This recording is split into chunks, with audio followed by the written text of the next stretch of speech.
ശിവൻകുട്ടിക്കൊട്ടും സുഖമില്ല സോയിമോനെ. ഇപ്പോൾ ഒരു അസുഖം ഇപ്പോൾ സോയിമോനോ എനിക്കും വരാം, പക്ഷെ ശിവൻകുട്ടി രോഗാതുരനാണ്. ഒരു സാധനം അവർക്ക് കിട്ടാൻ പോകുന്നു, ഒരു മുസ്ലിം അവന് വോട്ട് ചെയ്യാൻ പോകുന്നില്ല. CPM-ൻ്റെ അണികൾ കൊടുക്കുന്ന പണി എന്താണെന്നുള്ളത് നിങ്ങൾക്ക് റിസൾട്ട് കഴിയുമ്പോഴത്തേക്ക് അറിയാൻ കഴിയും. ഇതിനെല്ലാത്തിനും ന്യായം എന്ന് പറഞ്ഞാൽ പിണറായി വിജയൻ്റെ ന്യായം.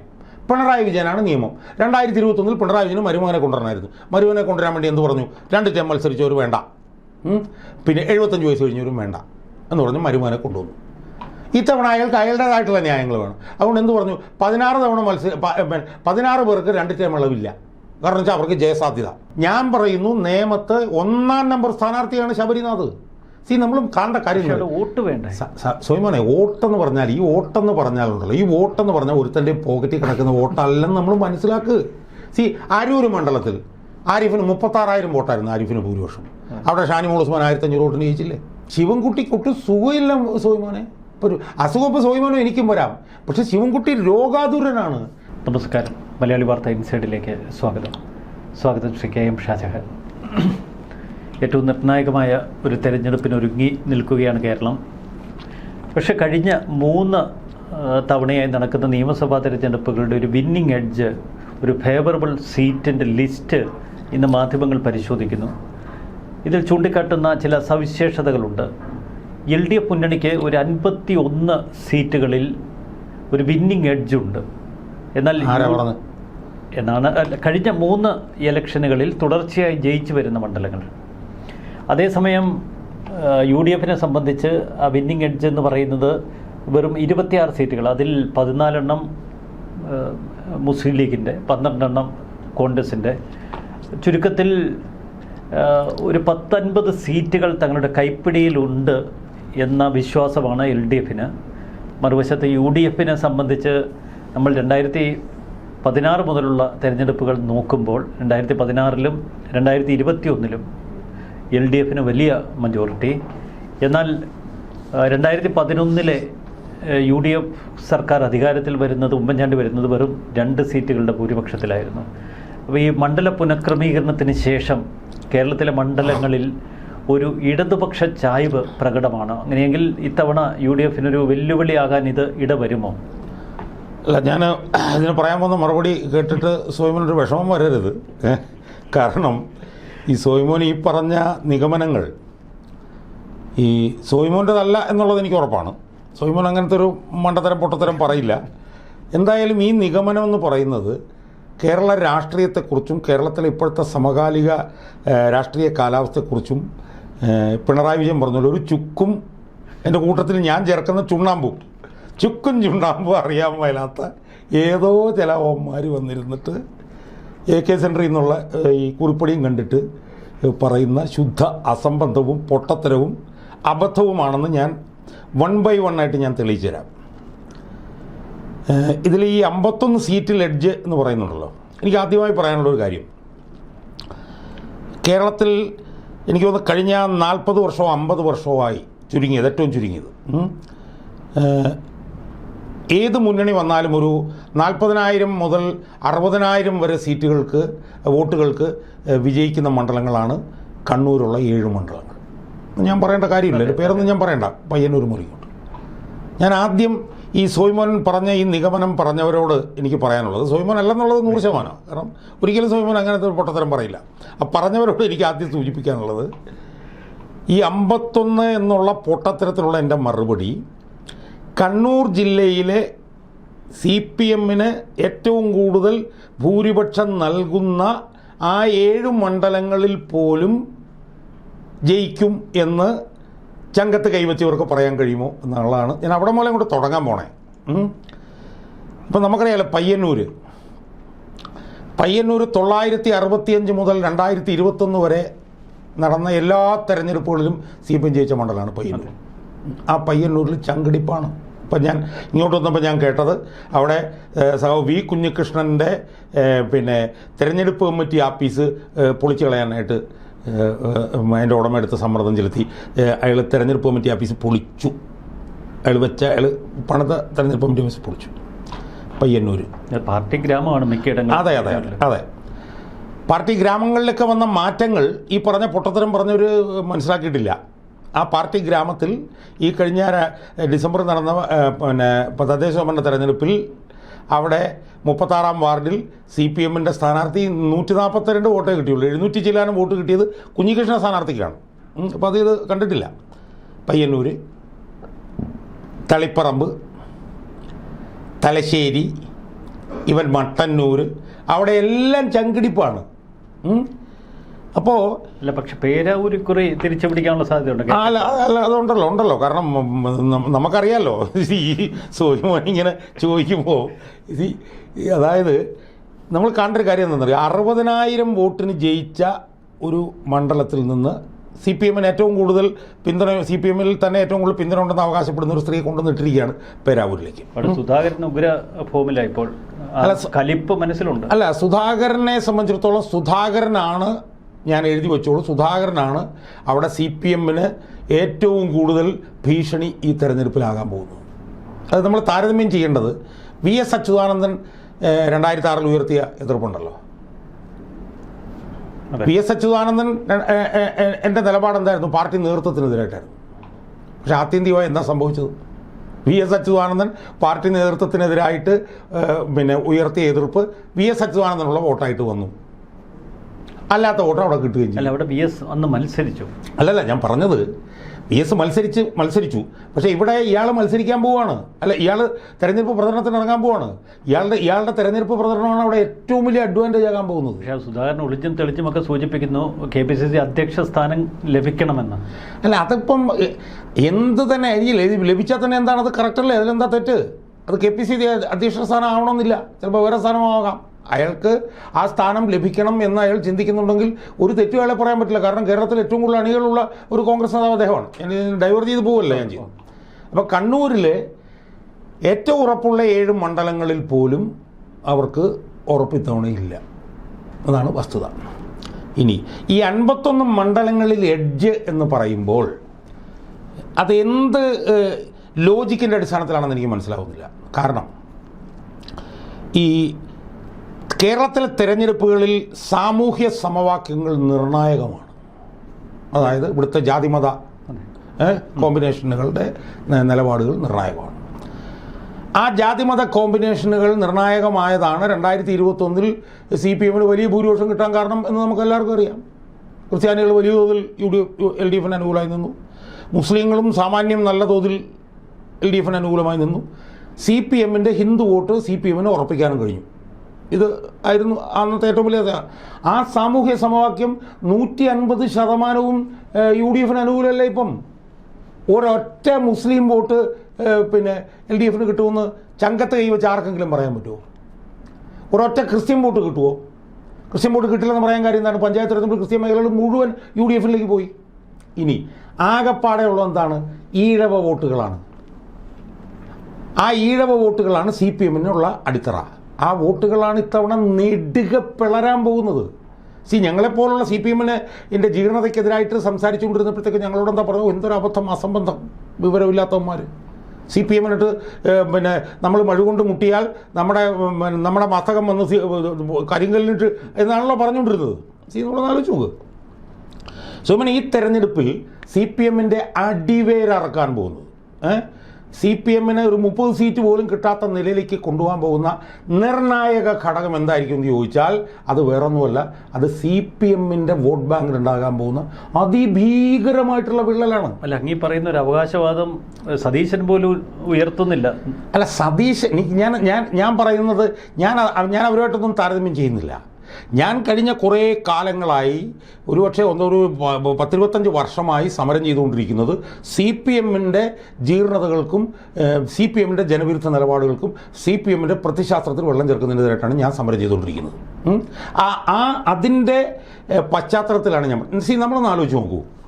ഇപ്പോൾ പയ്യന്നൂർ എന്ന് പറഞ്ഞു കഴിഞ്ഞാൽ അവിടെ പാർട്ടിക്കാരൻ മാത്രമേ ഉള്ളൂ. അവിടെ ഒരു ലോക്കൽ കമ്മിറ്റിയിൽ ഒരു ബ്രാഞ്ചിൽ പോലും 3000 വരെ പാർട്ടി മെമ്പർമാരുള്ള സ്ഥലമാണ് പയ്യന്നൂർ. ആ പയ്യന്നൂരിൽ CPM-ന് വിമത സ്ഥാനാർത്ഥി വരുന്നു. അല്ല, പല സ്ഥലങ്ങളിലും UDF-ഉം ഈ വിമതന്മാരെ. അല്ലല്ല, ഞാൻ ഇതൊന്ന് തീർന്നോട്ടെ. CPM-ൻ്റെ അടിസ്ഥാന വോട്ട് ബാങ്കിൽ ഉണ്ടാകുന്ന വിള്ളലിനെ കുറിച്ചിട്ടാണല്ലോ ഞാൻ സംസാരിച്ചുകൊണ്ടിരിക്കുന്നത്. തളിപ്പറമ്പിൽ എന്താ സ്ഥിതി? TK ഗോവിന്ദൻ എന്താ പറഞ്ഞത്? TK ഗോവിന്ദൻ വന്നിട്ട് പറഞ്ഞത് കെ ശ്യാമളയെ സ്ഥാനാർത്ഥിയാക്കുന്ന കാര്യം ജില്ലാ കമ്മിറ്റിയിൽ ചർച്ച വന്നപ്പോൾ 3 പേര് ഒഴിച്ച് ബാക്കി എല്ലാവരും എതിർത്തു. കെ ശ്യാമളയെ സ്ഥാനാർത്ഥിയാക്കുന്ന വിഷയം മണ്ഡലം കമ്മിറ്റിയിൽ വന്നപ്പോൾ 3 പേര് ഒഴിച്ച് ബാക്കി എല്ലാവരും എതിർത്തു. കെ ശ്യാമളയെ സ്ഥാനാർത്ഥിയാക്കുന്ന വിഷയം വന്നപ്പോഴത്തേക്കും ലോക്കൽ കമ്മിറ്റിയിലും ബഹുഭൂരിപക്ഷം പേര് എതിർത്തു. അവരെ സ്ഥാനാർത്ഥിയാക്കി. രണ്ടാമത് മട്ടന്നൂരിൽ നിൽക്കുന്ന ഏറ്റവും കൂടുതൽ പിന്തുണയുള്ളവരെ ഏറ്റവും പിന്നെ പരാജയ സാധ്യതയുള്ള സ്ഥലത്ത് കൊണ്ടുവന്ന് അവരെ മത്സരിപ്പിച്ചു. പിന്നെ തലശ്ശേരിയുടെ സ്ഥിതി എന്താ? സാമാന്യം തെറ്റില്ലാത്ത സ്പീക്കർ സ്ഥാനത്ത് നിന്ന ഒരു ചെറുപ്പക്കാരനെ മാറ്റിയിട്ട് ഒരു കൊലക്കേസ് പ്രതിയെ അവിടെ കൊണ്ടുവന്നു. അല്ല, മട്ടന്നൂരിൻ്റെയും തലശ്ശേരിയുടെയും കാര്യത്തിൽ കഴിഞ്ഞ ദിവസം പിണറായി വിജയൻ ഒരു വിശദീകരണം തന്നു. CPM-ന് ഒരു പോളിസി ഉണ്ട്, വിജയസാധ്യതയുള്ള മണ്ഡലങ്ങളിൽ ഒരു 2 ടേം നിർബന്ധമാക്കി, ഇനി സ്ഥാനാർത്ഥിയുടെ മികവ് കൊണ്ടാണ് വിജയിക്കുന്നതെങ്കിൽ ആ മണ്ഡലങ്ങളിൽ അവരെ തുടരാൻ അനുവദിക്കും. അപ്പോൾ തലശ്ശേരിയും മട്ടന്നൂരും അത് പാർട്ടിയുടെ ഉറച്ച കോട്ടയാണ്. അവിടെ വിജയസാധ്യത സ്ഥാനാർത്ഥിയേക്കാൾ കൂടുതൽ പാർട്ടിക്കാണ്. അതുകൊണ്ട് പിണറായി വിജയൻ്റെ വർത്തമാനങ്ങളൊന്നും നമ്മൾ ഇനി എടുക്കേണ്ട സോയ്മോനെ. കാരണം വെച്ചാൽ അതൊന്നും ഇപ്പോൾ പഴയ പോലെ ആളുകൾ വിശ്വസിക്കുന്നില്ല. അതിപ്പോൾ ഏത് കാര്യത്തിലായാലും. ഇപ്പോൾ ഏറ്റവും അവസാനം അയാൾ ഈ യൂതി പ്രവേശനം സംബന്ധിച്ച് എന്താ പറഞ്ഞത്? ഞാൻ പറഞ്ഞത് അത് പൊട്ടത്തരാണ്. നമ്മൾ അതിനകത്തേക്ക് പോയിട്ട് കാര്യമില്ല. അയാളുടെ നിലപാടെന്താണ്? ഞാനത് ഡയഗ്രസ് ചെയ്ത് പോകില്ല, തിരിച്ചു വരും. അയാളുടെ നിലപാടെന്താണ്? അയാൾ ഈ തെരഞ്ഞെടുപ്പിൽ എന്താണ് ചെയ്തത്? അയാളുടെ മരുമകന് വേണ്ടിയിട്ട് ഉള്ള ഒരു സ്ഥാനാർത്ഥി നിർണ്ണയം നടത്തി, അത്രേ ഉള്ളൂ. അതിനകത്ത് അത് നമുക്ക് വേറെ എപ്പോഴെങ്കിലും അത് തന്നെ നമുക്ക് ചർച്ച ചെയ്യാം. അപ്പോൾ അതാണ് കണ്ണൂരിലെ അവസ്ഥ. കണ്ണൂരിലെ കുഞ്ഞികൃഷ്ണൻ ഉയർത്തിയിട്ടുള്ള ഒരു വിഷയത്തിന് മുന്നിൽ തുണിയൊരിഞ്ഞ് നിൽക്കുകയാണ്. അത് കണ്ണൂരിലെ അവസ്ഥ. ഇനി പാലക്കാടോട്ട് ചെന്ന് കഴിഞ്ഞാൽ എന്താ സ്ഥിതി? ആട്ടാപ്പാട്ടലും പാലക്കാടും പ്രശ്നമല്ലേ? ഇനി അത് കഴിഞ്ഞിട്ട് ആലപ്പുഴയിൽ വരുമ്പോഴത്തേക്ക് സ്ഥിതി എന്താ? ആലപ്പുഴയിൽ സുധാകരനൊക്കെ ഉയർത്തിയ വിഷയങ്ങൾ ഉണ്ടാക്കാൻ പോകുന്ന ഇമ്പാക്റ്റ് അതിഭീകരമാണ്. അത് ആലപ്പുഴയിൽ പോലും അതിൻ്റെ പ്രത്യേകത നിൽക്കില്ല. അമ്പലപ്പുഴയിൽ ഒതുങ്ങി നിൽക്കില്ല. ആലപ്പുഴ ജില്ലയിൽ പോലും ഒതുങ്ങി നിൽക്കില്ല. അത് കൊല്ലം ജില്ലയിലേക്ക് പോലും വരും. അപ്പം CPM-ൻ്റെ ഞാൻ പറഞ്ഞ CPM-ൽ ഉണ്ടായിട്ടുള്ള ജീർണതയുടെ CPM-ൽ ഉണ്ടായിട്ടുള്ള വിള്ളലിൻ്റെ ആഴം നമ്മൾ എങ്ങനെയാണ് മനസ്സിലാക്കേണ്ടത്? CPM എത്രയോ ലോക്സഭാ തെരഞ്ഞെടുപ്പും എത്രയോ നിയമസഭാ തെരഞ്ഞെടുപ്പും നേരിട്ടു. ആ സമയത്തെല്ലാം CPM-നകത്ത് പലപ്പോഴും ഏറിയും കുറഞ്ഞും പ്രശ്നങ്ങളുണ്ടായിരുന്നു. ആ പ്രശ്നങ്ങൾ ഉണ്ടായിരുന്ന സമയത്തും എപ്പോഴെങ്കിലും ഇത് പുറത്തേക്ക് വന്നിട്ടുണ്ടോ സോയ്മോനെ? ഞാൻ ചോദിക്കുന്നത്, ഏതെങ്കിലും ഒരു തെരഞ്ഞെടുപ്പിന് മുമ്പ് ഒരു ലോക്കൽ കമ്മിറ്റി സെക്രട്ടറി എങ്കിലും, നമ്മുടെ ജില്ലാ കമ്മിറ്റി എല്ലാം പോട്ടെ, ഒരു ലോക്കൽ കമ്മിറ്റി സെക്രട്ടറി എങ്കിലും ഏതെങ്കിലും തെരഞ്ഞെടുപ്പിന് മുമ്പ് വന്നിട്ട് CPM-നെതിരെ സംസാരിച്ചിട്ടുണ്ടോ? ഉണ്ടോ? എൻ്റെ ഓർമ്മയിലില്ല. ആ സ്ഥാനത്ത് ഇപ്പോൾ എന്താ സ്ഥിതി? കുഞ്ഞികൃഷ്ണൻ, TK ഗോവിന്ദൻ, PK ശശി, പിന്നെ സുധാകരൻ, ഐഷ പോറ്റി, ഇനി എത്രവന്മാർ BJP-യിലേക്ക് പോയത്? മറ്റേ എന്താ അവൻ്റെ പേര്? എന്താണ് ഇടുക്കിയിലുള്ള ഇടുക്കിന്ന് ജയിച്ചൊരുത്തൻ രാജേന്ദ്രൻ. അപ്പോൾ കുറേ എണ്ണം CPM BJP-യിലേക്കും കുറേ പേര് കോൺഗ്രസ്സിലേക്കും കുറേ പേര് സ്വതന്ത്രമായി നിൽക്കുന്ന നിലയിൽ CPM എന്ന് പറയുന്ന പാർട്ടി ഈ കേരളത്തിൻ്റെ തെരഞ്ഞെടുപ്പ് ചരിത്രത്തിൽ ഇത്രയും വലിയൊരു ഭീഷണി നേരിട്ടിട്ടുണ്ടോ? ഏതെങ്കിലും കാരണത്താൽ LDF-നോട് കലഹിക്കുന്ന CPM-നോട് കലഹിക്കുന്ന നേതാക്കളെ ചാക്കിട്ട് പിടിക്കുന്ന ഒരു രാഷ്ട്രീയ പാപ്പരത്വമല്ലേ മറുവശത്ത് കോൺഗ്രസ് കാട്ടുന്നത്? അല്ല സോയ്മോനെ, ഇത് ഈ പാപ്പരത്വം എന്നൊക്കെ പറഞ്ഞ വാചകം, PK ശശിയൊക്കെ മത്സരിപ്പിക്കും. പാപ്പരത്വം എന്ന് പറഞ്ഞ വാചകം ഇത് കോൺഗ്രസിന് മാത്രം അട്ടിപ്പേരിട്ട് കൊടുത്തിട്ടുള്ള സാധനം അല്ല. ഒരു കാലഘട്ടം മുഴുവൻ UDF-നെ വെല്ലുവിളിച്ച, കോൺഗ്രസ് പാർട്ടിയെ വെല്ലുവിളിച്ച സുധാകരനെ ഇന്ന് കോൺഗ്രസ് പ്രവർത്തകർ സുധാകരനെ ചുമലിലേക്ക്. സ്വാഭാവികമാണ്. ഇത് എന്താണ് ഇത്? രാഷ്ട്രീയത്തിൽ സ്വാഭാവികമല്ലേ ഇത് എന്താണ് CPM കാര്യത്തിൽ എന്നാണ് ചെയ്തുകൊണ്ടിരുന്നത്? എത്രയോ ഡസൻ കണക്കിന് ആളുകളെ കൊണ്ടുവന്നിരിക്കുന്നു, മത്സരിപ്പിച്ചിരിക്കുന്നു, ജയിപ്പിച്ചിരിക്കുന്നു. സ്വാഭാവികമായും എതിർപക്ഷത്തുള്ള വിള്ളൽ മുതലെടുക്കുക എന്നുള്ളത് സ്വാഭാവികമല്ലേ? അതിലെന്ത് തെറ്റാ നമുക്ക് പറയാം? ഞാൻ പറഞ്ഞു, നമ്മൾ കാണേണ്ട ഒരു പ്രധാനപ്പെട്ട പ്രശ്നം. ഇപ്പം നമ്മൾ നോക്കൂ, കഴിഞ്ഞ ഒരാഴ്ച കാലമായി കോൺഗ്രസിനകത്ത് പ്രശ്നം എന്നൊക്കെ പറഞ്ഞിട്ട് പറയുന്നുണ്ടല്ലോ. പ്രശ്നം യഥാർത്ഥത്തിൽ ഇപ്പം കോൺഗ്രസിനകത്ത് ഈ പ്രശ്നം ഉണ്ടെന്ന് തന്നെ ഇരിക്കട്ടെ. കോൺഗ്രസിനകത്ത് പ്രശ്നം ഉണ്ടെങ്കിൽ എന്താണ് കോൺഗ്രസിനകത്ത് പ്രശ്നം? കോൺഗ്രസിനകത്ത് പ്രശ്നം A അല്ലെങ്കിൽ B അല്ലെങ്കിൽ C അല്ലെങ്കിൽ A. ഇതാണല്ലോ അവിടുത്തെ പ്രശ്നം. നിങ്ങളല്ലെങ്കിൽ ഞാനല്ലെങ്കിൽ നിങ്ങൾ. ഈ മത്സരിക്കണമെന്നുള്ളൊരു ആഗ്രഹം മാത്രമല്ല അവരുടെ കാര്യത്തിലുള്ളൂ. അതിപ്പോൾ സുധാകരൻ്റെ കാര്യത്തിലായാലും അടൂർ പ്രകാശിൻ്റെ കാര്യത്തിലായാലും CPM നേരിടുന്ന പ്രശ്നം എന്താ? മത്സരം പൊതുശത്രുവിനെതിരെ മാത്രമല്ല, തമ്മിലുള്ള അല്ല, അതൊക്കെ ഉണ്ട്. അതൊക്കെ തമ്മിലാണെങ്കിൽ പോലും അത് മത്സരിക്കാനുള്ള ഒരു അഭിവാഞ്ച മാത്രമല്ലേ ഉള്ളൂ, ആണല്ലോ. CPM-നകത്തുള്ളത് എന്താ? CPM എന്ന് പറഞ്ഞ വിപ്ലവ പാർട്ടിയുടെ അടിവേരിറക്കുന്ന പ്രത്യയശാസ്ത്ര രാഷ്ട്രീയ പ്രശ്നങ്ങളല്ലേ ഇതിനകത്തുള്ളത്? എന്തിനാണ് കുഞ്ഞികൃഷ്ണൻ മത്സരിക്കുന്നത്? വി കുഞ്ഞികൃഷ്ണൻ മത്സരിക്കുന്നത് അവിടെ രക്തസാക്ഷി ഫണ്ട് തട്ടിച്ചവനെ വീണ്ടും സ്ഥാനാർത്ഥിയാക്കൊണ്ടാണ് വി കുഞ്ഞികൃഷ്ണൻ മത്സരിക്കുന്നത്. ടി കെ ഗോവിന്ദൻ എന്തിനാണ് മത്സരിക്കുന്നത്? ശ്യാമളയുടെ. ഞാൻ പറഞ്ഞ ആരാണ് ശ്യാമള? ശ്യാമളയ്ക്ക് എന്താണ് യോഗ്യത? ശ്യാമളയേക്കാൾ എത്രയോ യോഗ്യതയുള്ള നൂറുകണക്കിന് സ്ത്രീകൾ അവിടെയുണ്ട്. ശ്യാമളയേക്കാൾ എത്രയോ യോഗ്യതയുള്ള സ്ത്രീയാണ് എൻ സുകന്യ. ആരായിരുന്നു എൻ സുകന്യ? ഞാനൊക്കെ പിന്നെ എനിക്കൊന്നും എനിക്ക് എൻ്റെയൊക്കെ പ്രായം ഉണ്ടാവും, അല്ലെങ്കിൽ എന്നെക്കാൾ 2 വയസ്സോ. എന്തുമാത്രം ആവേശം ഉണ്ടാക്കിയ ഒരു വനിതാ നേതാവാണ് കാരാട്ട് തൊട്ടുള്ള ചരിത്രം എടുത്താൽ ഈ പാർട്ടിയിൽ പല പാർട്ടി കുടുംബം എന്നറിയപ്പെടുന്ന പല കുടുംബങ്ങളും ഉണ്ട്. ഭാര്യയും ഭർത്താവും മക്കളും ഒക്കെ. സോയ്മോനെ, ഞാൻ പറഞ്ഞത് നമ്മൾ പ്രകാശ് കാരാട്ടിനൊന്നും ഉദാഹരണം നമ്മളെടുത്ത് കാണിക്കരുത്. കാരണം എന്ന് വെച്ചാൽ പ്രകാശ് കാരാട്ടും പിന്നെ വൃന്ദ കാരാട്ടും ഒരേ സമയം രാഷ്ട്രീയത്തിൽ വന്ന ആളുകളാണ്. അവരൊന്നും നമ്മൾ ഇതുമായിട്ട് പി കെ ശ്യാമളായിട്ട് താരതമ്യം ചെയ്ത് കഴിഞ്ഞാലല്ലോ അവർക്കൊക്കെ വല്ലാതെ അവർ വിഷമിച്ചു പോകും. എൻ സുകന്യ എന്ന് പറഞ്ഞ സ്ത്രീ വനിത ഇവിടെ ചെറുപ്പകാലം മുതൽ രാഷ്ട്രീയത്തിൽ നിന്ന് പ്രവർത്തിച്ച് കേരള യൂണിവേഴ്സിറ്റിയിലെ ആദ്യത്തെ വനിതാ ചെയർപേഴ്സണായിരുന്നു ആ വനിത. സുജാത അവരൊക്കെ ഉണ്ടായിരുന്നു. എത്രയോ പേര്, സുജാത അതുപോലെ തന്നെ മറ്റേ എന്താണ് പി കെ സൈനബ. ഞാൻ ചോദിക്കുന്നത് ഇപ്പൊ ഞാൻ പറഞ്ഞു അല്ലല്ല പുതിയ കൊടുക്കണം. പിന്നെ ഞാൻ അതിലേക്ക് വരാം. ഇപ്പം നമ്മൾ പി കെ ശ്യാമളയുടെ പിന്നെ ക്വാളിഫിക്കേഷൻസിനെ കുറിച്ചിട്ടാണല്ലോ ഇവിടെ നമ്മൾ പറഞ്ഞുകൊണ്ടിരിക്കുന്നത്. 1980കളിൽ CPM ഏറ്റവും ദുർബലമായിട്ടുള്ള ജില്ലയിൽ 984 മറ്റോ CPMലേക്ക് വന്ന വനിതയാണ് പി കെ സൈനബ. ആ പി കെ സൈനബയെ നിങ്ങൾക്ക് വേണമെങ്കിൽ തളിപ്പറമ്പ് നിർത്തിക്കൂടായിരുന്നോ? അതിന് പകരം ഇവരെ കൊണ്ടുവന്ന് നിർത്തുന്നു. എന്ത് യോഗ്യതയാണ് ഇവർക്കുള്ള? ഇവരെക്കാൾ യോഗ്യതയുള്ള എത്രയോ ആൾ. അപ്പം ഞാൻ പറഞ്ഞു വരുന്നത്, അപ്പം പയ്യന്നൂർ അഴിമതിക്കെതിരെ കുഞ്ഞികൃഷ്ണൻ മത്സരിക്കുന്നു. ടി കെ ഗോവിന്ദൻ പിന്നെ സ്വജനപക്ഷപാതത്തിനെതിരെയും ഭാര്യയെ കൊണ്ടുവന്ന് വെക്കുന്ന രാഷ്ട്രീയത്തിനെതിരെയും അയാൾ മത്സരിക്കുന്നു. അല്ല, അവിടെ ചില പ്രീസിഡൻസ് ഉണ്ട്. നമുക്കറിയാം വിജയരാഘവന്റെ കാര്യം, അദ്ദേഹത്തിന്റെ ഭാര്യയെ മന്ത്രിയാക്കിയപ്പോൾ ഞാൻ പറയുന്നത് അവകാശം ഗോവിന്ദനുണ്ട്. ഞാൻ പറഞ്ഞത് അതാണ് അതിനെ ഉണ്ട്, അവകാശമുണ്ട് ഗോവിന്ദന്. ആ അവകാശത്തെയാണ് പാർട്ടി അണികൾ എതിർക്കുന്നത്. അതാണ് അവകാശം. ഇനി നമ്മൾ സുധാകരൻ്റെ കാര്യത്തിലേക്ക് എടുക്കൂ. യഥാർത്ഥത്തിൽ ഈ ജി സുധാകരൻ ഉണ്ടല്ലോ, ഞാൻ ജി സുധാകരൻ്റെ കഴിഞ്ഞ ആഴ്ച പോയി ഒരു 1.5 മണിക്കൂർ സംസാരിച്ച് മരവിച്ചു പോയി. അങ്ങരുടെ പിന്നെ രാഷ്ട്രീയ പാരമ്പര്യം ഞാൻ കേട്ടപ്പോൾ. സോമൻ ഓർമ്മയുണ്ടെന്നറിയില്ല, 80കളുടെ ഒന്നാം പകുതിയിലോ 2ാം പകുതിയിലോ മറ്റോ അതിഭീകരമായിട്ടുള്ള കൊലപാതക രാഷ്ട്രീയം അരങ്ങേറിയിരുന്നു കുട്ടനാട് കിടങ്ങറ ആ ഭാഗത്ത്.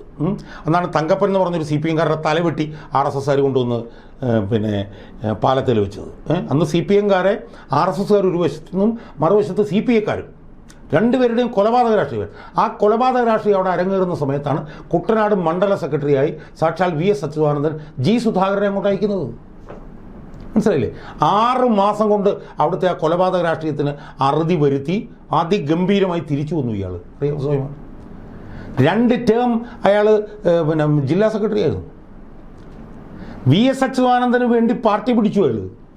പിന്നീട് VS-നെ ചതിച്ചു. അല്ല, പിന്നീട് പിണറായി അധികാരത്തിലേക്ക് വന്നപ്പോഴത്തേക്കും അയാൾ പിണറായിയോടൊപ്പം നിന്നു. അതിനകത്ത് ശരി തെറ്റൊക്കെ അവിടെ നിൽക്കട്ടെ. അപ്പോൾ ആ നിലയിൽ എന്ന് മാത്രമല്ല, ഞാൻ കഴിഞ്ഞ ദിവസം അയാളടുത്ത് സംസാരിച്ചപ്പോൾ ഞെട്ടിപ്പോയി. 43 വർഷക്കാലം പാർട്ടി സംസ്ഥാന കമ്മിറ്റി അംഗം, 19 പാർട്ടി കോൺഗ്രസ്സിൽ അയാൾ പങ്കെടുത്തിരിക്കുന്നു. സോയ്മോനെ, 13 പാർട്ടി കോൺഗ്രസ്സിൽ അയാൾ സംസാരിച്ചിരിക്കുന്നു ഡെലിഗേറ്റായി. അങ്ങനെ പ്രവർത്തിക്കുകയും 36 വർഷം ആലപ്പുഴ ജില്ലയിലെ പാർട്ടി വിദ്യാഭ്യാസ സമിതിക്ക് നേതൃത്വം കൊടുക്കുകയും ചെയ്ത സുധാകരനെ നിങ്ങൾ എന്തിൻ്റെ അടിസ്ഥാനത്തിലാണ് പിന്നെ ബ്രാഞ്ചിലേക്ക് ചവിട്ടി താത്തിയത്? എന്താണ് അതിൻ്റെ യുക്തി? എന്താണ് അയാൾ ചെയ്ത കുറ്റം? അമ്പലപ്പുഴ നിയോജക മണ്ഡലത്തിൽ സലാമിന് സീറ്റ് കൊടുത്തതിൻ്റെ പേരിൽ അന്ന് സുധാകരന് ചെറിയ ടോർപ്പിഡോ പണികളൊക്കെ ചെയ്തു. സലാമിൻ്റെ ഭൂരിപക്ഷം കുറച്ചു. അതാണല്ലോ തെറ്റ്. ആണ്. ഇനി അത് ശരിയോ തെറ്റോ എന്നുള്ള കാര്യം അവിടെ നിൽക്കട്ടെ. അത് ശരിയാണെന്ന് ഞാനിപ്പോഴും വിശ്വസിക്കുന്നത്. ഇനി അത് ശരിയാണെങ്കിൽ പോലും ആലപ്പുഴ ജില്ലയിലെ പാർട്ടിക്ക് പതിറ്റാണ്ടുകളോളം ഉജ്ജ്വലമായ നേതൃത്വം കൊടുത്ത, 10 വർഷം മന്ത്രിയായിട്ടിരുന്നിട്ട് എതിരാളികളെ കൊണ്ടുപോലും ആരോപണം കേൾപ്പിക്കാത്ത ജി സുധാകരനെ ഇനി സലാമിൻ്റെ ഭൂരിപക്ഷം കുറയ്ക്കാൻ ശ്രമിച്ചു എന്ന് തന്നെ ഇരിക്കട്ടെ, അതിനയാളെ ബ്രാഞ്ചിലേക്ക് ചവിട്ടി താത്താവോ? നിങ്ങൾക്ക് ഈ പാർട്ടിയിൽ എത്ര തരത്തിലുള്ള ശിക്ഷാ നടപടികൾ നിങ്ങൾക്ക് ഈ പാർട്ടിയിൽ വർഗവഞ്ചകന്മാർക്കുള്ള ശിക്ഷ ഞാൻ ചോദിക്കുന്നത്, അയാൾ എങ്ങനെയാണ് വർഗവഞ്ചകരാകുന്നത്? അയാൾ ഇനിയിപ്പോൾ പാർട്ടി സ്ഥാനാർത്ഥി തോൽപ്പിക്കാൻ ശ്രമിച്ചു തന്നെ. അതിനേക്കാൾ എത്രയോ കുറ്റം ചെയ്ത് എൻ്റെ സോയ്മോനെ എനിക്ക് സത്യമാണ് സഹിക്കാൻ പറ്റുന്നത്. ഇനി കോലിക്കോട് കൃഷ്ണൻ ഒരു ഞാൻ എൻ്റെ വാക്കുകൾ ഞാൻ മൗര്യത്തിന് കൂടെ ഉണ്ട്. കോലിക്കോട് കൃഷ്ണൻ നായർ അറിയാലോ.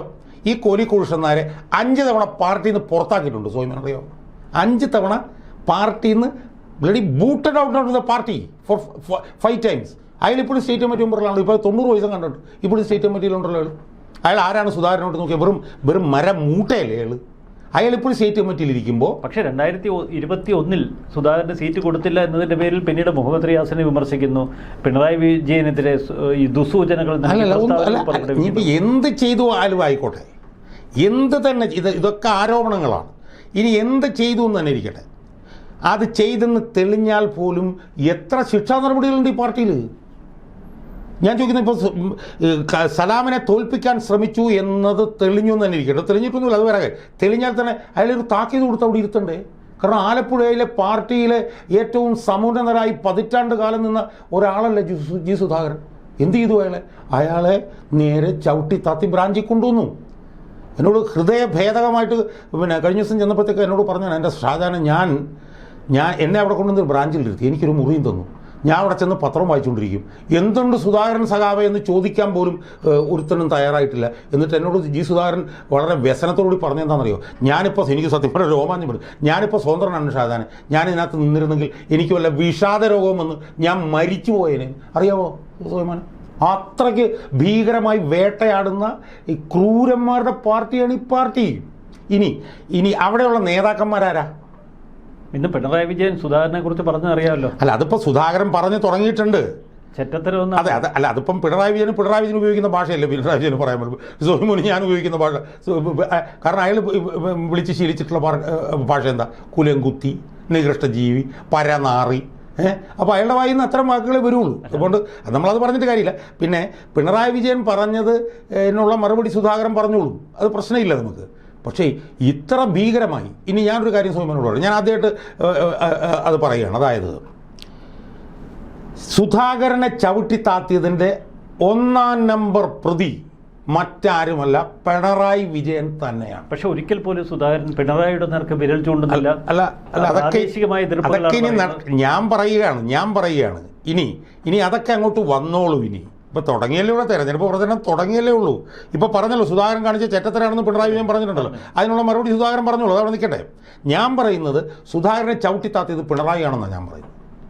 എന്തിനാണ് സുധാകരനെ പിണറായി ചവിട്ടിത്താത്തിയത്? മരുമകനെ അവിടെ കൊണ്ടുവന്ന് വെക്കണം.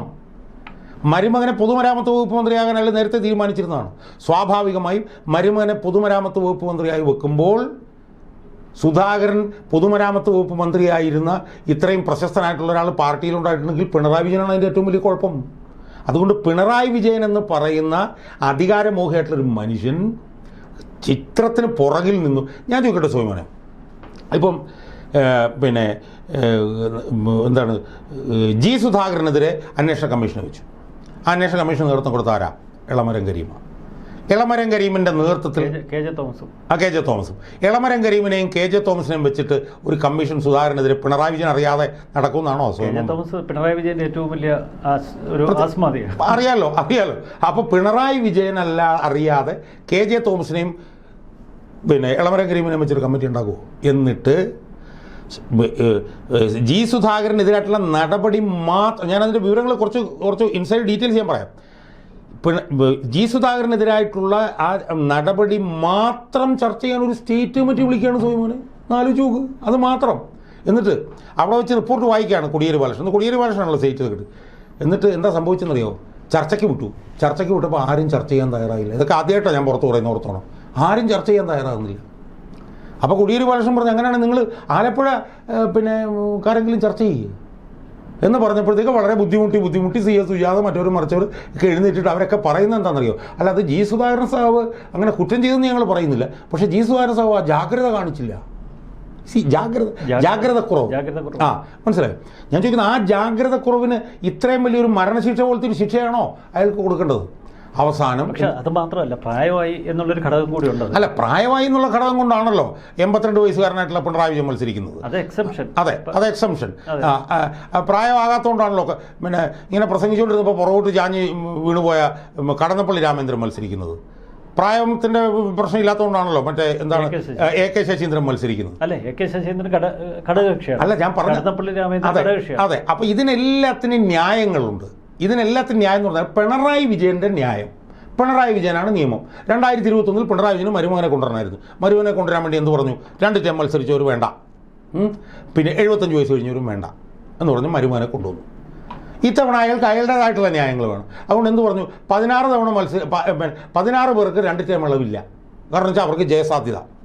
ഇവിടെ ഏറ്റവും വലിയ ജയസാധ്യതയുള്ള ഒരു സ്ഥാനാർത്ഥിയെ കഴക്കൂട്ടത്ത്, ഞാൻ പറഞ്ഞ കഴക്കൂട്ടത്ത് സ്ഥാനാർത്ഥിയെക്കുറിച്ച് മാത്രം നമുക്ക് വേണമെങ്കിൽ ഒരു വീഡിയോ, ഏറ്റവും വലിയ ഒരു വിജയസാധ്യതയുള്ള സ്ഥാനാർത്ഥി ഇവിടെ കഴക്കൂട്ടത്ത് നിർത്തിയിട്ടുണ്ട്. കടകംപള്ളിക്ക് അനുകൂലം. അതെ, കടകംപള്ളിക്ക് അനുകൂലമാണ്. സ്വാഭാവികമായും പിന്നെ കടകംപള്ളി എന്നെക്കൊണ്ട് കൂടുതൽ പറയിപ്പിക്കരുത് കേട്ടോ കടകംപള്ളി. കാരണം ഞാൻ സ്വപ്ന സുരേഷിനെ പോയി 2 തവണ ഇൻ്റർവ്യൂ ചെയ്തതാണ്. സ്വപ്ന സുരേഷ് പറഞ്ഞ കാര്യങ്ങൾ പകുതി കാര്യങ്ങൾ ഞാൻ പറഞ്ഞിട്ടുള്ളൂ. അപ്പോൾ ഏറ്റവും വലിയ, അപ്പോൾ ഞാൻ പറഞ്ഞത് ഈ CPM-ൻ്റെ ജീർണതയുടെയും തകർച്ചയുടെയും ചാണകക്കുഴിയിലോട്ട് അത് എന്തുമാത്രം തലകുത്തിയ വീണ്ടുള്ളതിൻ്റെ ഏറ്റവും വലിയ തെളിവാണ് കടകംപള്ളി സുരേന്ദ്രനെ അവിടെ കൊണ്ട് നിർത്തിയിരിക്കുന്നത്. സ്വപ്ന സുരേഷ് ഇനി പറയാൻ എന്താണുള്ളത് അയാളുടെ അടുത്ത്? പെണ്ണുങ്ങളുള്ള വീട്ടിൽ, ചെറുപ്പക്കാരുള്ള വീട്ടിൽ കയറ്റരുത്, ചെരുപ്പൂരി അടിച്ചാൽ പോലും വീണ്ടും തിരിച്ചു വരുമെന്നാണ് സ്വപ്ന സുരേഷ് പറഞ്ഞത്. ഏത് നിങ്ങളുടെ അടുത്ത് മോശമായി പെരുമാറുന്നു, വ്യക്തിപരമായ ആക്ഷേപങ്ങൾ അല്ല ഞാൻ പറഞ്ഞു വരുന്നതാണ്. നിങ്ങളുടെ അടുത്ത് മോശമായി പെരുമാറുമ്പോൾ ചെരുപ്പൂരി അടിക്കുന്നു. ചെരുപ്പൂരി അടിച്ചു കഴിഞ്ഞാലും പിന്നെയും തിരിച്ചു വരുമെന്ന് പറഞ്ഞൊരു സ്ത്രീ പറയുന്നു. അത് വ്യക്തിപരമായിട്ടുള്ള അവരുടെ അനുഭവം പറയുന്നത്. അത് ആരെക്കുറിച്ചാണ് പറയുന്നത്? കടകംപള്ളി സുരേന്ദ്രൻ എന്ന് പറഞ്ഞാൽ മന്ത്രിയെക്കുറിച്ചിട്ടാണ് പറയുന്നത്. മന്ത്രിയായിരുന്നപ്പോൾ ഉള്ള അനുഭവമാണ് പറയുന്നത്. അവർ പറയുന്ന ആദ്യം അവരെന്തോ ഉദ്ഘാടന സമ്മേളനത്തിന് ചെന്നു, ഇയാളുണ്ടായിരുന്നു. ഇയാൾ ഫസ്റ്റ് കണ്ടപാടെ വന്നിട്ട് തോളെ കൂടെ കൈയിട്ടു, തട്ടിത്തെറിപ്പിച്ചു കളഞ്ഞു. അപ്പം ആ മന്ത്രി ഒരു പെർവേർട്ടല്ലേ സുവിമാനെ? അയാൾ മന്ത്രിയല്ലേ? അയാൾ സ്റ്റേറ്റ് കമ്മിറ്റി മെമ്പറല്ലേ? അയാൾ CPM-ൻ്റെ നേതാവല്ലേ? എന്നിട്ട് അത് പറഞ്ഞിട്ട് വർഷം 3 കഴിഞ്ഞു. അന്ന് ഞാനൊരു ചാനലിൽ ചെന്നപ്പോൾ ഞാൻ ചോദിച്ചു, ഇയാൾക്ക് തൂച്ചത്തൂടെ, എന്തിനാണ് ഇയാൾ ഇനി ഇങ്ങനെ ജീവിച്ചിരിക്കുന്നത് ചോദിച്ചു. അവർക്കെതിരെയും മാനനഷ്ട കേസില്ല, എനിക്കെതിരെയും മാനനഷ്ട കേസില്ല. ഇനി ശബരിമല കൊള്ള വന്നു, ആകപ്പാടെ ഒരു സ്റ്റേറ്റ് കമ്മിറ്റി മെമ്പറെ ചോദ്യം ചെയ്ത് ഇയാളല്ലേ ഉണ്ണികൃഷ്ണൻ നമ്പൂരിയായിട്ട് പിന്നെ പ്രൈവറ്റ് റൂമിലിരുന്ന് സംസാരിച്ചത്? ഇയാളല്ലേ ഉണ്ണികൃഷ്ണൻ നമ്പൂരിയുടെ മകൾക്ക് കൊച്ചുമകനും നൂല് കിട്ടാൻ വേണ്ടിയിട്ട് മന്ത്രിയായിരുന്നപ്പോൾ അവിടെ ചെന്നത്? ഇയാളല്ലേ മന്ത്രിയുടെ പിന്നെ ഉണ്ണികൃഷ്ണൻ പോറ്റിയുടെ അച്ഛന് പിന്നെ ഫ്രൂട്ട്സ് മേടിച്ചുകൊണ്ട് അവിടെ ചെന്നത്? ഇയാളല്ലേ ബാംഗ്ലൂരിൽ ഉണ്ണികൃഷ്ണൻ പോറ്റിയായിട്ട് പിന്നെ സ്വകാര്യ. അപ്പോൾ ഇത് അടൂർ പ്രകാശനം ഉണ്ടായിരുന്നു. അല്ല, ഞാൻ പറഞ്ഞത് അടൂർ പ്രകാശനെ പോലെ അല്ലല്ലോ ഇയാൾ. അടൂർ പ്രകാശന് 1-2 ഫോട്ടോകൾ മാത്രമല്ലേ അടൂർ പ്രകാശിൻ്റെ ഉള്ളൂ. ഇയാൾ അക്കാലത്ത് അന്ന് മന്ത്രിയല്ലായിരുന്നു. ഇല്ല, ബാംഗ്ലൂരിൽ ഇല്ലെന്നും ഡൽഹി കൂട്ടിക്കൊണ്ട് പോകുന്നു. ആയിക്കോട്ടെ, അതെല്ലാം ഫോട്ടോ മാത്രമല്ലേ ഉള്ളൂ. ഇയാൾ അക്കാലത്ത് മന്ത്രിയല്ലായിരുന്നോ? ഇയാൾ ദേവസ്വം മന്ത്രിയല്ലായിരുന്നോ? ഇയാളെ മാത്രമല്ലേ ചോദ്യം ചെയ്തത്? ആണല്ലോ. അപ്പോൾ ഇതുപോലെ ആരോപണ വിധേയരെയും നിർത്തുക. ഇനി വേറൊരുത്തനെ ഇവിടെ നിർത്തിയിട്ടുണ്ട്. അവൻ്റെ പേരാണ് വി ജോയ്. 2021 വർക്കലയിൽ നിന്ന് ജയിച്ചു. അത് കഴിഞ്ഞ് CPM-ൻ്റെ ജില്ലാ സെക്രട്ടറി ആക്കി. അത് കഴിഞ്ഞ് ലോക്സഭാ തെരഞ്ഞെടുപ്പിൽ മത്സരിച്ച് തോറ്റു. ഇപ്പോഴത്തെ നിയമസഭയിൽ നിൽക്കുന്നു. മറ്റൊരു സ്ഥാനാർത്ഥി അതെ വിജയസാധ്യത ഉള്ളതുകൊണ്ടാണല്ലോ ആറ്റിക്കൽ നിർത്തിയിട്ട് ആറ്റിക്കലും തോറ്റത്. അപ്പം ഇതെല്ലാം നിങ്ങൾക്ക് ഓരോന്നോരോ നിങ്ങളുടെ സൗകര്യത്തിനനുസരിച്ച് പറയാം. ഇതൊക്കെ പിണറായി വിജയൻ പറഞ്ഞുകൊണ്ടിരിക്കുന്നു. ജനമുണ്ടല്ലോ, അവർ തീരുമാനിച്ച് വെച്ചിട്ടുണ്ട്. അവർ തീരുമാനിച്ചതുകൊണ്ടാണ് പഞ്ചായത്ത് തെരഞ്ഞെടുപ്പിൽ തന്നെ അടി മോന്ത കുറ്റിക്കിട്ട് കൊടുത്തത്. നമ്മൾ ആരെങ്കിലും വിചാരിച്ചോ പഞ്ചായത്ത് തെരഞ്ഞെടുപ്പിൽ ഇതുപോലൊരു വിജയം UDF ഉണ്ടാകുന്നു? UDF കാരൻ പോലും വിചാരിച്ചില്ല. അതൊരു ആകസ്മിക വിജയമായിരുന്നില്ല സോമാനം. അതെല്ലാ തട്ടിലും കൊടുത്ത വിജയമാണ് ആ വിജയം. മനസ്സിലായില്ലേ? അപ്പോൾ അതിനൊരു ക്യാപ്റ്റൻ ഉണ്ട്, പക്ഷേ UDF-ൽ ആരാണ് നേതാവ് എന്ന് പോലും അല്ല LDF-ന് ആ ക്യാപ്റ്റൻ ഉള്ളതാണ് UDF-ന് അധികാരത്തിലേക്ക് വരാൻ ഏറ്റവും കൂടുതൽ സൗകര്യം ഉണ്ടാക്കാൻ പോകുന്നത്. ഇപ്പോൾ ഞാൻ പറഞ്ഞ LDF-ന് ഈ ക്യാപ്റ്റൻ അല്ലാതെ ഒരു വനിതാ ക്യാപ്റ്റനായിരുന്നു ഉണ്ടായിരുന്നെങ്കിൽ LDF ചിലപ്പം ജയിച്ച് കയറിയേനെ. സ്റ്റാൻഡ് ബൈ ഇട്ടിട്ടുണ്ട്. അതാ ഞാൻ പറഞ്ഞത്. അല്ല, സ്റ്റാൻഡ് ബൈ ഇട്ടിട്ടുണ്ടെന്നുള്ളത് മെയ് 4 കഴിയുമ്പോൾ നമുക്കറിയാം. അവർ എവിടെ ആയിരിക്കും? അവർ മട്ടന്നൂരിലേക്കാണോ പോകുന്നത്? അവർ തിരുവനന്തപുരത്തേക്കാണോ വരുന്നത്? നമുക്കറിയാം. പിണറായി വിജയൻ മത്സരിക്കാൻ എടുത്ത തീരുമാനമാണ് ഞാനൊക്കെ ഏറ്റവും കൂടുതൽ സ്വാഗതം ചെയ്യുന്നത്. കാരണം പിണറായി വിജയൻ മത്സരിച്ചില്ലായിരുന്നെങ്കിൽ LDF-ന് ഇതിനേക്കാളും വലിയ സാധ്യത കൂടിയാണ്. അപ്പോൾ പിണറായി വിജയൻ മത്സരിക്കാൻ തീരുമാനിച്ചപ്പോൾ തന്നെ CPM-ൻ്റെ അണികളൊരു കാര്യം തീരുമാനിച്ചു, ഇനി തരില്ല. പഞ്ചായത്ത് തെരഞ്ഞെടുപ്പിൽ തന്നെ UDF-ന് ഇത്ര വലിയ നേട്ടം ഉണ്ടാകാനുള്ള കാരണം എന്താണ്? CPM-ന് അണികൾ വോട്ട് കൊടുത്തില്ല. അല്ല, ഒരു ഷോക്ക് കൊടുത്തു, അതുകൊണ്ട് പാർട്ടിക്ക് ഒരു ശിക്ഷ കിട്ടി എന്ന ബോധ്യം അവർക്കുണ്ട്. അതുകൊണ്ട് നിയമസഭയിൽ ചെയ്യുമെന്നാണ്. അതെ. പക്ഷേ ഷോക്ക് കൊടുത്തത് എന്തിനാ? ഷോക്ക് കൊടുത്തത് ചില കാരണങ്ങൾ കൊണ്ടാണല്ലോ ഷോക്ക് കൊടുത്തത്. ആ കൊടുത്തിട്ട് എന്തായി? അപ്പം യഥാർത്ഥത്തിൽ സോയിമൻ പറഞ്ഞാൽ നേരെ എതിരാ. ഒരു ഷോക്ക് കൊടുത്തിട്ട് ഇവനൊന്നും പഠിച്ചില്ല, അതുകൊണ്ട് അടുത്ത തവണ അവസാനമായിട്ടൊരു ഷോക്ക് തന്നേക്കാം എന്ന് തീരുമാനിച്ചിരിക്കുകയാണ് പാർട്ടി അണികൾ. ഞാൻ പറയുന്നത് സോയിമൻ പറഞ്ഞ പോലെ ഒരു ഷോക്ക് അന്ന് കൊടുത്തു. ആ ഷോക്കിൻ്റെ അടിസ്ഥാനത്തിൽ മാറ്റങ്ങൾ വരുത്തിയിരുന്നെങ്കിൽ പാർട്ടി അണികൾ വോട്ട് ചെയ്തതാണ്. ഞാൻ പറഞ്ഞത് പിണറായി വിജയൻ പിന്നെ ഇതിൻ്റെ നേതൃസ്ഥാനത്ത് നിൽക്കുന്നു എന്നുള്ളതാണ് UDF-ൻ്റെ ഏറ്റവും വലിയ പ്ലസ് പോയിന്റ്. അതുകൊണ്ട് ഞാൻ കൂടുതൽ തെളിവുന്നില്ല. ഈ തെരഞ്ഞെടുപ്പിലെ ഏറ്റവും പ്രധാനപ്പെട്ട ഘടകം എന്ന് പറയുന്നത് CPM-ൻ്റെ അണികളാണ്. മറുവശത്ത് UDFന്റെ ഇപ്പോഴത്തെ ഭിന്നതകളൊന്നും ഇതിനെ ബാധിക്കില്ല എന്ന് അങ്ങേക്ക് ബോധ്യമുണ്ടോ? അല്ല സോമന, എനിക്ക് അതിനെക്കുറിച്ച് ചോദിക്കാനുള്ളൊരു ചോദ്യം. പല സ്ഥലങ്ങളിലും ഞാൻ അതിലേക്ക് വരികയാണ് 95 സീറ്റിലാണ് കോൺഗ്രസ് മത്സരിക്കുന്നത്, അല്ലെങ്കിൽ 91 സീറ്റ്, അതായത് സുധാകരൻ 4 സ്വതന്ത്രർ 91 സീറ്റിൽ മത്സരിക്കുന്നു. ഈ 91 സീറ്റിൽ 5 സീറ്റോ 6 സീറ്റോ ഒഴിച്ച് ബാക്കിയുള്ള മുഴുവൻ സീറ്റിലും തെരഞ്ഞെടുപ്പ് പ്രഖ്യാപിച്ച് 48 മണിക്കൂറിൽ തീരുമാനത്തെടുത്ത ഒരു സംഭവം കോൺഗ്രസിൻ്റെ ചരിത്രത്തിൽ ഉണ്ടായിട്ടില്ല. അതിന് ഏറ്റവും പ്രധാനപ്പെട്ട ഒരു മറുപടി ശ്രീമാൻ എ കെ ആന്റണി കഴിഞ്ഞ ദിവസം കൊടുത്തു. സോമൻ അത് കേട്ടിട്ടുണ്ടോ? എന്താ എ കെ ആന്റണി പറഞ്ഞത്? അല്ല, എ കെ ആന്റണി പറഞ്ഞ ഉദാഹരണം സോമൻ കേട്ടണം. 2001 തെരഞ്ഞെടുപ്പിൽ തെരഞ്ഞെടുപ്പ് പ്രചരണം തുടങ്ങി 10 ദിവസം കഴിഞ്ഞപ്പോൾ 3 സ്ഥാനാർത്ഥികളെ മാറ്റി. ആരൊക്കെയായിരുന്നു? Sivadasan Nair, KP Nooruddeen, KP Dhanapalan. അവർ 10 ദിവസത്തെ പ്രചരണം കഴിഞ്ഞു. ഇവിടെ നമ്മൾ പോസ്റ്റ് അടിച്ചതിനെ കുറിച്ചിട്ടൊക്കെയാണല്ലോ വിഷമം പറയുന്നത്. അതൊക്കെ വിഷമാണ്. ഈ ജോസഫ് വാഴക്കൻ്റെ വിഷമമൊക്കെ എനിക്ക് അതുപോലെ തന്നെ വിഷമമായി എനിക്ക് തോന്നുന്നു. പക്ഷേ അന്ന് എന്താണ് സംഭവിച്ചത്? 10 ദിവസം പ്രചരണം കഴിഞ്ഞു. ആ പ്രചരണം കഴിഞ്ഞപ്പോൾ എ കെ ആന്റണി തെരഞ്ഞെടുപ്പ് രംഗത്ത് നിന്ന് ഇവരെ വിളിച്ചിട്ട് പറഞ്ഞു, പ്രത്യേക സാഹചര്യത്തിൽ നിങ്ങൾ 3 പേരും പിന്മാറണമെന്ന് പറഞ്ഞു. അവർ 3 പേരും പിന്മാറി. ആ തെരഞ്ഞെടുപ്പിൻ്റെ റിസൾട്ട് എന്തായിരുന്നു? അതും കൂടെ ആന്റണി പറഞ്ഞു. 99 സീറ്റിലാണ് അന്ന് UDF ജയിച്ചത്. എന്ന് മാത്രമല്ല, കോൺഗ്രസിന് അന്ന് 62 MLA-മാരാണ് കിട്ടിയത്. 62 MLA-മാർ, മനസ്സിലായി? അപ്പം ഞാൻ പറയും കോൺഗ്രസിൽ നിന്ന് അവിടെ നിന്ന് ഇവിടെ നോക്കുക കുറച്ചുകൂടെ പോയി. അതിനകത്തൊക്കെ വലിയ കാലം മുന്നോട്ട് വരുമ്പോൾ 2006 അച്യുതാനന്ദൻ വരുന്നു, 2011 വെറും 2 സീറ്റിൻ്റെ ഭൂരിപക്ഷത്തിൽ ഉമ്മൻചാണ്ടി വരുന്നു, പിന്നീട് 2016 പിണറായി വിജയൻ അധികാരം പിടിച്ചെടുക്കുന്നു, 2021 അവർ 100-ലേക്ക് കുതിച്ചുയരുന്നു. അപ്പോൾ ആ ഒരു വളർച്ച വേഗത ഈ 4 തെരഞ്ഞെടുപ്പുകളുടെ നമ്മൾ സ്റ്റാറ്റിക് ആയിട്ട് രാഷ്ട്രീയത കാണരുത്. 991 തെരഞ്ഞെടുപ്പിൽ 99 സീറ്റ് കോൺഗ്രസ് കിട്ടി. ആരെങ്കിലും കിട്ടും? അപ്പോൾ ഈ നെക്ക് ടു നെക്ക് എന്നൊക്കെ പറയുന്ന വലിയ കഥയില്ലേ ഇപ്പോൾ? അല്ല, നെക്ക് ടു നെക്ക് എന്നൊക്കെ പറയുന്നത് ശുദ്ധ അസംബന്ധം. കഥയില്ലെന്നല്ല, ശുദ്ധ അസംബന്ധമാണ് നെക്ക് ടു നെക്ക് എന്ന് പറയുന്നത്. കോൺഗ്രസിനകത്ത് നിന്ന് ഇപ്പോൾ കോൺഗ്രസിനകത്ത് അവിടെ ചിലർ പോയി, ഇവിടെ കോൺഗ്രസിൽ 250 ജനറൽ സെക്രട്ടറിമാരുണ്ട് സോമന്. അതിൽ ചിലപ്പോൾ 4-5 പേര് പോയിട്ടുണ്ടാവും. അല്ല, LDF നേതാക്കൾ പറയുന്നത് എന്ത് തരംഗം ഉണ്ടായിക്കോട്ടെ, 10-20 സീറ്റ് അവർക്ക് പോയാലും അതാണ് അവരുടെ അങ്ങനെയാണ്. അതായത് അവർ വിചാരിക്കുന്നത് എന്താണ്? ഞങ്ങൾക്ക് 99 സീറ്റ് ഉണ്ടായിരുന്നു, എന്നാലും 71 കിട്ടും. ഇതാണ് അവർ കരുതുന്നത്. പക്ഷേ ഞാൻ ചോദിക്കുന്നത്, എവിടെ നിന്നാണ് അവർക്ക് സീറ്റ് കിട്ടാൻ പോകുന്നത്? മലബാറിൽ നിന്ന് എത്ര സീറ്റ് കിട്ടും? മലബാറിൽ നിന്ന് ഒരു മുസ്ലിമും അവർക്ക് വോട്ട് ചെയ്യാം. മുസ്ലിം ലീഗിൻ്റെ സീറ്റ് അല്ല, മുസ്ലിം ലീഗിൻ്റെ അല്ല ഞാൻ പറഞ്ഞത്. മലബാർ എന്ന് പറഞ്ഞാൽ മലപ്പുറത്തിന് അപ്പുറത്തേക്ക് പാലക്കാടുണ്ട്, വയനാടുണ്ട്, കോഴിക്കോടുണ്ട്, കണ്ണൂരുണ്ട്, കാസർഗോഡ്. അവിടെ നിന്നും ഒരു ഉല്ലും കിട്ടാൻ പോകുന്നില്ല. ഒരു സാധനം അവർക്ക് കിട്ടാൻ പോകുന്നില്ല. ഒരു മുസ്ലിം അവന് വോട്ട് ചെയ്യാൻ പോകുന്നില്ല. CPM-ന്റെ അണികൾ കൊടുക്കുന്ന പണി എന്താണെന്നുള്ളത് നിങ്ങൾക്ക് റിസൾട്ട് കഴിയുമ്പോഴത്തേക്ക് അറിയാൻ കഴിയും. പക്ഷേ ഈ മുസ്ലിം കൺസോൾട്ടേഷൻ UDF-ലേക്ക് വരുമ്പോൾ, അല്ലെങ്കിൽ മുസ്ലിം ക്രിസ്ത്യൻ കൺസോൾട്ടേഷൻ വരുമ്പോൾ മറുവശത്ത് ഹൈന്ദവ വോട്ടുകൾ. സോയ്മോനെ, ഇതിനകത്തെ പ്രശ്നം ഹൈന്ദവരാണ് ഏറ്റവും അതിഭീകരമായി LDF-നെ എതിർക്കുന്നത്. ഹൈന്ദവരാണ് സോയ്മോനെ. അത് കാണാതിരിക്കരുത്. ഞാൻ പറഞ്ഞത് ഹൈന്ദവരെ സംബന്ധിച്ചിടത്തോളം അവർ 2019 റിസൾട്ടാണ് 2026 വരാൻ പോകുന്നത്. ഞാൻ അതുകൊണ്ടാണ് പറയുന്നത് BJP ഒക്കെ വട്ടപൂജയായിരിക്കും എന്ന് ഞാൻ പറയാൻ കാര്യം. ഞാൻ പറയുന്നത് BJP ഒരു സീറ്റിലും ജയിക്കില്ലെന്ന് ഞാൻ പറയാൻ കാരണം എന്താണെന്നറിയോ? BJP-യുടെ അടിസ്ഥാന vote bank Hindu vote bank ആണല്ലോ. ആ ഹിന്ദു വോട്ട് ബാങ്ക് ഇത്തവണ UDF-നെ ചെയ്യുള്ളൂ. എന്താണ് കാരണം? ശബരിമല കൊള്ളയിൽ സ്വർണം കെട്ടവനെ പിടിക്കണമെങ്കിൽ UDF വന്നാലേ പറ്റുള്ളൂ. അങ്ങ് പറയുന്ന നിയമം, അവിടെ ശിവൻകുട്ടിയുടെ അവസ്ഥ അറിയാം, UDF-ന്റെ അവസ്ഥ അറിയാം. അവിടെ രാജീവ് ചന്ദ്രശേഖരാണ് ഇപ്പോൾ ഒരു വിന്നിംഗ് എഡ്ജ്. അല്ല, ഞാൻ ചോദിക്കുന്നത് സോയ്മൻ ഒന്ന് ഓർത്ത് നോക്കൂ. കഴിഞ്ഞ ലോക്സഭാ തെരഞ്ഞെടുപ്പിൽ എന്താണ് ഇവിടെ പറഞ്ഞുകൊണ്ടിരുന്നത്? ആദ്യാവസാനം വിന്നിംഗ് എഡ്ജ് നിലനിർത്തിയ ആളല്ലേ രാജീവ് ചന്ദ്രശേഖരൻ? ആയിരുന്നു. പക്ഷെ 10,000 വോട്ടിന്റെ വ്യത്യാസം. തോറ്റു. ഇപ്പോൾ 2 വോട്ടിനായാലും ജയിച്ചാൽ ജയിക്കണമല്ലോ. ഞാൻ പറയുന്നു, നേമത്ത് 1-ാം നമ്പർ സ്ഥാനാർത്ഥിയാണ് ശബരിനാഥ്. നമ്മൾ കാണേണ്ട കാര്യം വോട്ട് വേണ്ട സോയ്മോനെ. വോട്ടെന്ന് പറഞ്ഞാൽ ഈ വോട്ടെന്ന് പറഞ്ഞാൽ ഒരുത്തൻ്റെ പോക്കറ്റിൽ കിടക്കുന്ന വോട്ടല്ലെന്ന് നമ്മൾ മനസ്സിലാക്ക്. അരൂർ മണ്ഡലത്തിൽ ആരിഫിന് 36,000 വോട്ടായിരുന്നു. ആരിഫിന് ഭൂരിപക്ഷം. അവിടെ ഷാനിമോൾ ഉസ്മാൻ 1,500 വോട്ടിന് ജയിച്ചില്ലേ? അപ്പോൾ പ്രധാനപ്പെട്ട പ്രശ്നം എന്താണ്? അവിടെ ശബരിനാഥനും രാജീവ് ചന്ദ്രശേഖറും ശിവൻകുട്ടിയും കൊടുത്തു. ശിവൻകുട്ടിക്കൊട്ട് സുഖമില്ല സോയ്മോനെ. ഇപ്പോൾ ഒരു അസുഖം ഇപ്പോൾ സോയ്മോനും എനിക്കും വരാം. പക്ഷേ ശിവൻകുട്ടി രോഗാതുരനാണ്, ശിവൻകുട്ടി രോഗബാധിതനാണ്. ഞാൻ ചോദിക്കുന്നത്, ശിവൻകുട്ടി മാത്രമേ ഇവിടെ മത്സരിക്കാൻ കിട്ടിയുള്ളൂ. ഇനി BJP-യുടെ സംസ്ഥാന പ്രസിഡന്റിന് പോയി മത്സരിക്കേണ്ട കാര്യം എന്താ? അയാൾ BJP-യുടെ സംസ്ഥാന പ്രസിഡന്റ് അല്ലേ? അയാൾ എന്തടിസ്ഥാനത്തിലാണ് മത്സരിക്കുന്നത്? അയാൾ ലോക്സഭയിൽ വന്ന് മത്സരിച്ചു. അത് ഞാൻ പറയുന്നത് ശബരിനാഥൻ ഗംഭീര സ്ഥാനാർത്ഥിയാണ്. പിന്നെ BJP ഇത്തവണ നേരിടാൻ പോകുന്ന ഏറ്റവും വലിയ പ്രശ്നം എന്താ സോയ്മാനെ?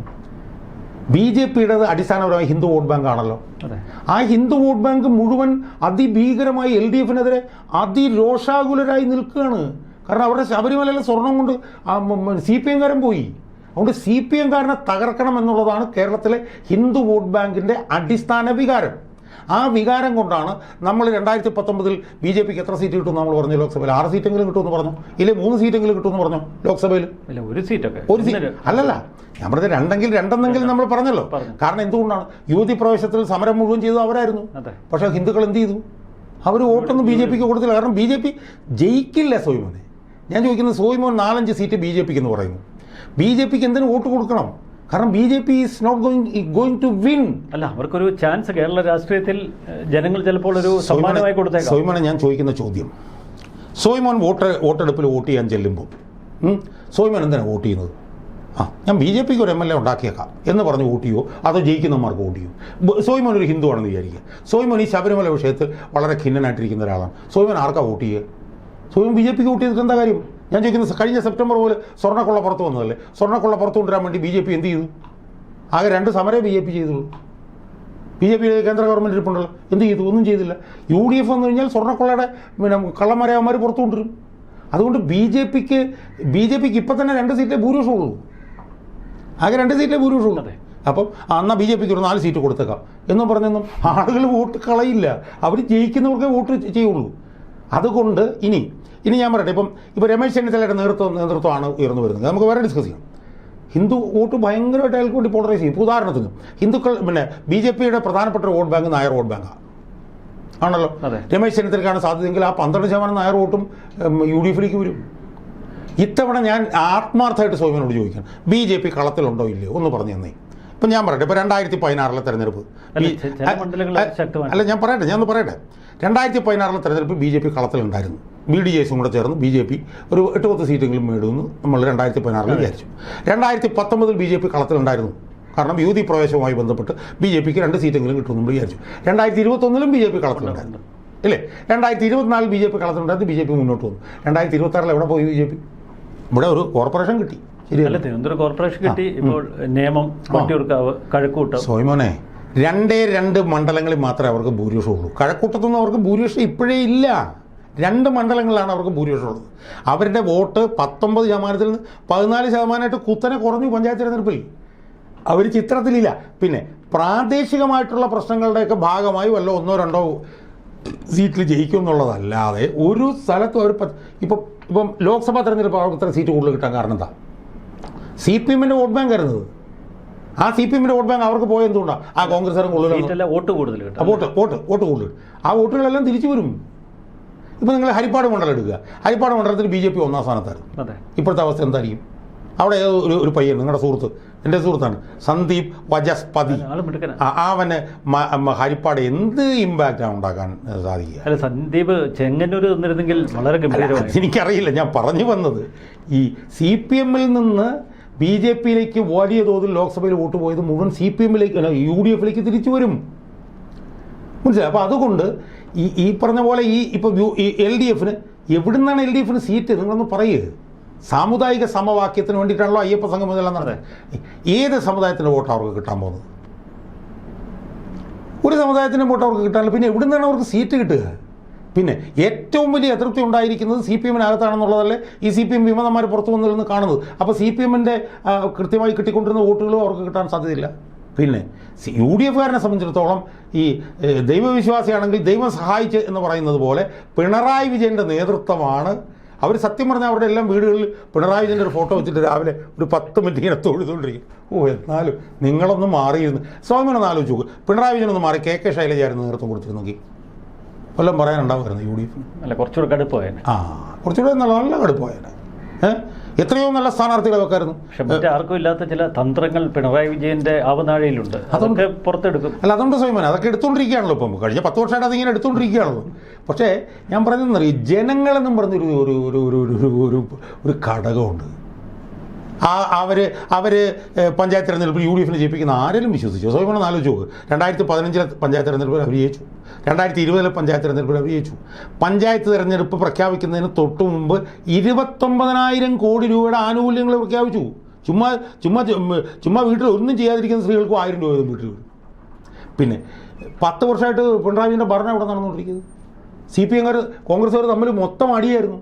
50% ബൂത്തിൽ പോലും പ്രവർത്തനം ഇല്ലായിരുന്നു കോൺഗ്രസ്സുകാർക്ക്. ആ കോൺഗ്രസ്സുകാർക്ക് കിട്ടിയ വോട്ടെന്താ? ഇപ്പോൾ കൊല്ലം നിങ്ങളെടുക്കുക, കൊല്ലം കോർപ്പറേഷനിൽ 29 സീറ്റാണ് സി പി എമ്മിൽ നിന്ന് LDF പിടിച്ചെടുത്തത്. ഇത് ആരെങ്കിലും വിചാരിച്ചോ ഇത്? അതുകൊണ്ട് അണികളെ സംബന്ധിച്ചിടത്തോളം ഉണ്ടല്ലോ, അവർ സ്വയം പറഞ്ഞ ഒരു അടി അവർ പഞ്ചായത്ത് തിരഞ്ഞെടുപ്പിൽ കൊടുത്ത് നന്നാവും എന്ന് വിചാരിച്ചു, നന്നായില്ല. അതുകൊണ്ട് ഒരു മസ്തകത്തിനൊരു അടിയും കൂടെ അവർ കൊടുക്കും. ഇയാൾ വീട്ടിൽ പോയിരിക്കും. പലരും പറയുന്നത് ഇപ്പം തന്നെ ദീർഘകാലത്തേക്കുള്ള എന്തോ വിസയോ ഏതാണ്ടൊക്കെ ഈ യുണൈറ്റഡ് സ്റ്റേറ്റ്സിലേക്കൊക്കെ എടുത്തിട്ടുണ്ടെന്ന്. ഞാൻ പറഞ്ഞ വളരെ ആധികാരികമായിട്ടാണ് കേട്ടത്. കാരണം സുഖമില്ലെന്ന് പറഞ്ഞ് പോകാമല്ലോ. അല്ല, ഇലക്ഷൻ റിസൾട്ട് വന്നാൽ യുദ്ധം തീരണ്ടേ, പിന്നെ കറങ്ങിയൊക്കെ പോകണം. അല്ല, ഞാൻ പറഞ്ഞു എങ്ങനെ പോയാലും അതിനുള്ള തയ്യാറെടുപ്പുകൾ നടത്തിയിട്ടുണ്ടെന്നുള്ളതാണ് നമ്മൾ കേൾക്കുന്നത്, മനസ്സിലായില്ലേ? അപ്പോൾ അതുകൊണ്ട് പരിതാപകരമാണ് ഇപ്പോൾ കേൾക്കുന്നതെന്ന് പറഞ്ഞാൽ എല്ലാ ചാനലും വിളിച്ചു പറഞ്ഞ് ഇനി എന്നൊരു ഇൻ്റർവ്യൂ ചെയ്യാവോ എന്ന് ചോദിച്ചുകൊണ്ടിരിക്കുകയാണെന്നാണ് പറയുന്നത്. ഇപ്പോൾ പിണറായി ഒരു ഇൻ്റർവ്യൂ അനുവദിച്ചാൽ അവർ ഓടിച്ചല്ലോ. അല്ല, ഞാൻ പറഞ്ഞത് അങ്ങോട്ട് വിളിച്ച് ചോദിച്ചുകൊണ്ടിരിക്കുകയാണെന്നാണ് പറയുന്നത്. മനസ്സിലായി? അപ്പോൾ ഇതെല്ലാം ആളുകൾ കണ്ടുകൊണ്ടിരിക്കുകയാണ്. ഈ ബസ്സിലുള്ള ചിത്രങ്ങളും ഈ ഹോർഡിങ് 227 കോടി രൂപയാണ് പരസ്യത്തിന് ചെലവഴിച്ചെന്നാണ് പറയുന്നത്. അറിയാമോ സോമൻ? 227 കോടി രൂപ. അപ്പോൾ ഇതെല്ലാം ആളുകൾ കണ്ടുകൊണ്ടിരിക്കുകയാണ്. നെഗറ്റീവാണ് ഇഫക്റ്റ്. പരസ്യപ്രചരണം 2004 പിന്നെ വാജ്പേയിയുടെ നേതൃത്വത്തിൽ ഓർമ്മയുണ്ടോ നടന്നത്? ഇന്ത്യ ഷൈനിങ് 12,000 കോടി രൂപ. അന്ന് എവിടെ പോയി? അതിൻ്റെ അനുഭവിക്കാൻ പോവുകയാണ്. ഇയാൾക്ക് മാനം മര്യാദയായിട്ട് ഭരിച്ചിരുന്നെങ്കിൽ ഒരു ടീം കൂടെ കിട്ടും. എല്ലായിടത്തും എൻ്റെ മുഖം എൻ്റെ ഫുൾ ഫിഗർ, അത് പിണറായി വിജയൻ മാത്രമേ ഉള്ളൂ. VS-ന്റെ ഒന്നും ഒരു ഫോട്ടോ ഇല്ല. VS-ന്റെ എന്നല്ല, നമ്മുടെ VS-ന്റെ ഒന്നും വേണ്ട. VS-ന്റെ ആൾ കൊടുക്കില്ല. അയാളുടെ കൂടെ കുറേ മാറ്റിരിപ്പുണ്ട്. അയാളുടെ മരുമകൻ്റെയും പടം വെച്ച് കൂടായിരുന്നു എവിടെയെങ്കിലും? അതുപോലുമില്ല. അപ്പോൾ അതുകൊണ്ട് ഇത് എത്തേണ്ടടുത്ത് ജനങ്ങൾ തീരുമാനിച്ചിട്ടുണ്ട് എന്താണ് ചെയ്യേണ്ടത്. അത് ജനങ്ങൾ ചെയ്തോളും. ഇരുത്തേണ്ടവരെ ഇരുത്തേണ്ടടുത്ത് ഇരുത്തിക്കോളും. ജനങ്ങൾ കേരളത്തെ രക്ഷപ്പെടുത്തിക്കോളും. അതിൽ നമ്മൾ ഒരു ആദ്യമോ ആശങ്കയോ ഒന്നും എന്നെ സംബന്ധിച്ചിടത്തോളം ഇല്ല. എന്നെ സംബന്ധിച്ചിടത്തോളം മെയ് 4 എന്ന് പറയുന്നത് 2.5 പതിറ്റാണ്ട് കാലത്തെ എൻ്റെ പോരാട്ടം സാർത്ഥകമാകുന്ന ദിവസമായിരിക്കും മെയ് 4. തീർച്ചയായിട്ടും കാത്തിരിക്കാം. വളരെ നന്ദി ശ്രീ KM ഷാജഹാൻ. നന്ദി, നമസ്കാരം.